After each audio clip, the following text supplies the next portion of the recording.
যারা ষড়যন্ত্রে লিপ্ত তাদেরকে সংশোধনের সুযোগ কি সেটা তো জনসম্মুখে প্রকাশ করতে হবে।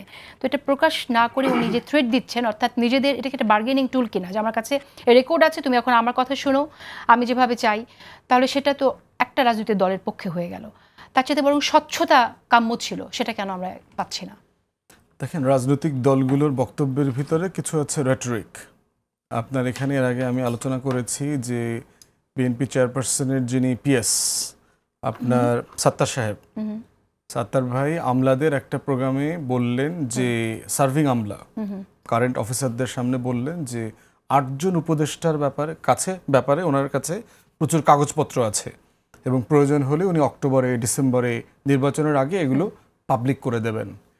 এবং এই ব্যাপারগুলোতে তখন ওই যে আমলাদের ভিতরে ঠিক ঠিক বলে ওনার সাথে মানে একমত হয়েছে, অনেক লম্বা সাউন্ড হয়েছে ওখানে আর কি।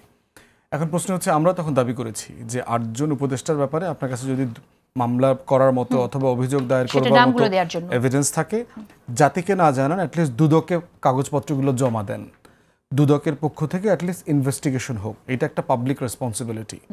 তা না হলে আমরা ধরে নেব ওনাদের পক্ষ থেকে, সরকারের পক্ষ থেকে বিভিন্ন সময় বলা হয়েছে যে উনি এবং ওনার যে সিন্ডিকেট সচিবালয়ে অনেক সুযোগ সুবিধার জন্য চেষ্টা করেছেন, বৈধ অবৈধ মিলিয়ে, তার পাস পর্যন্ত সাসপেন্ড করে দেওয়া হয়েছে সচিবালয়ে ঢোকার। তাহলে কি ব্যাপারটা এরকম যে আপনার স্বার্থ কাট করে দিয়েছে বলে আপনি কথাগুলো বলছেন?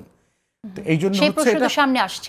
আরেকটা বিষয় হচ্ছে কল রেকর্ডটা ওনার কাছে কি করে গেল? উনি ওনারা বলছেন যে এটা পাবলিক করে দেওয়া দরকার, বিষয়গুলো যা আছে দরকার। এবং এখানে যারা অভিযোগ করছেন যে প্রশাসনে তাদের লোক, কিন্তু সেখানে গোয়েন্দা সংস্থার যে কল রেকর্ড, এটা গোয়েন্দা সংস্থার কাছে থাকার কথা, সেই কল রেকর্ড তাদের কাছে যাচ্ছে না। তো কথার সাথে কন্ট্রাডিক্ট করছে। এটা তো আইনগতভাবে একটা ন্যায্য কাজ কিনা, আপনি আরই পাততে পারেন কিনা অ্যাজ এ প্রাইভেট সিটিজেন, মানে আমি আরই পাততে পারি কিনা, রাষ্ট্র ভ্যালিড রিজনে তার জাতীয় নিরাপত্তার স্বার্থে কোনো কোনো জায়গাতে সে আরই পাততে পারে।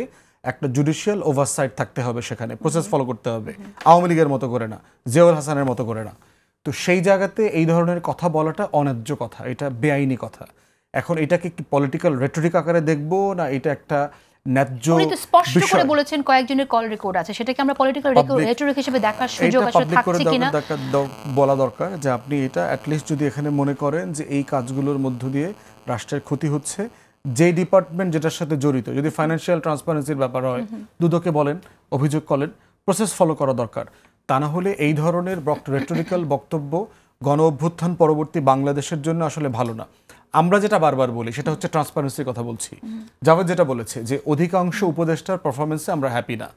ওনারা গত 1 বছর পেরিয়ে গেলেও ওনাদের আয়ের রুটি রুজির, ওনাদের সম্পত্তির বিবরণী ওনারা আমাদেরকে কিন্তু বলেন, ওনারা যখন সুশীল থাকেন তখন কিন্তু দিনরাত বিএনপি আওয়ামী লীগের গাইডলাইন যে ওদের ওই আয় উপার্জন, টাকা পয়সা, এগুলোর হিসাব দেন। আপনারটা দিলেন না কেন? দ্বিতীয়ত, আমি মাননীয় প্রধান উপদেষ্টার সামনে বারবার দাবি করেছি যে প্রত্যেক উপদেষ্টা তার ডিপার্টমেন্টে গত 1 বছর কি করেছেন, কি করতে পারেন নাই, কতটুকু করেছেন, চ্যালেঞ্জ কি, এই খতিয়ানটা, আমলনামাটা জাতির সামনে বলেন। একমাত্র এটা দাবি করার পরে বলেছে বিরাট চেয়ারম্যান আশিক চৌধুরী, এছাড়া আর কেউ পাবলিকলি এই খতিয়ান দেন নাই।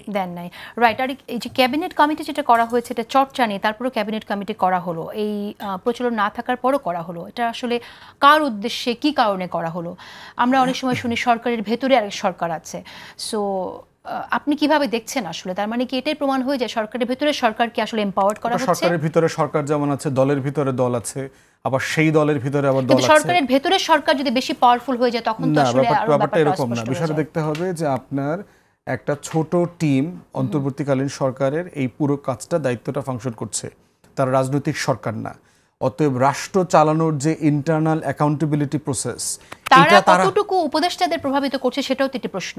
না, ওই কমিটিতে ক্যাবিনেট কমিটিটা কারা? 4 জন উপদেষ্টাকে নিয়ে একটা কমিটি করে দিয়েছে জনপ্রশাসন রিলেটেড। ভেতরে সরকারের যে কথা, ওটা তো বলছি না, এটা তো প্রফেসর ইউনূস করেছেন, তার কাছে অ্যাকাউন্টেবল তো এটা।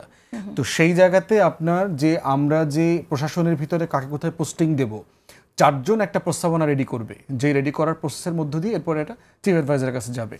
প্রশ্ন তাই, বাংলাদেশে তাই তো হয়, জনপ্রশাসন Okay. সর্ট আউট করে দিয়ে এটা প্রাইম মিনিস্টারের অফিসে পাঠায়, প্রাইম মিনিস্টারের অফিস পরে ভেটিং করে ইন্টেলিজেন্স রিপোর্ট নিয়ে এটা ফাইনাল করে। এখানে যেহেতু সেই এখানে আমরা প্রসেসটা নাই, শুনছি যে উপদেষ্টারা বিএনপির, উপদেষ্টারা জামাতের, সরকার জামাতের, কেউ বলছে সরকার বিএনপির, এই কথাগুলো কিন্তু আছে ওইটা depend একটি করে- নিরপেক্ষ নির্বাচনের আগে। এখন প্রশ্ন হচ্ছে যে যখন জামাতের নায়েবে আমির এটা বলেন 4-5 জনের কল রেকর্ড আছে, ফাঁস করে দেবো, তার মানে কি 4-5 জন ছাড়া বাকি যারা আছেন তারা তাদের পক্ষের ওইটা উপদেষ্টা? ডিপেন্ড করতেছে যে আপনি এখন কার দিকে তাকায় কাকে বেশি সময় দিচ্ছেন।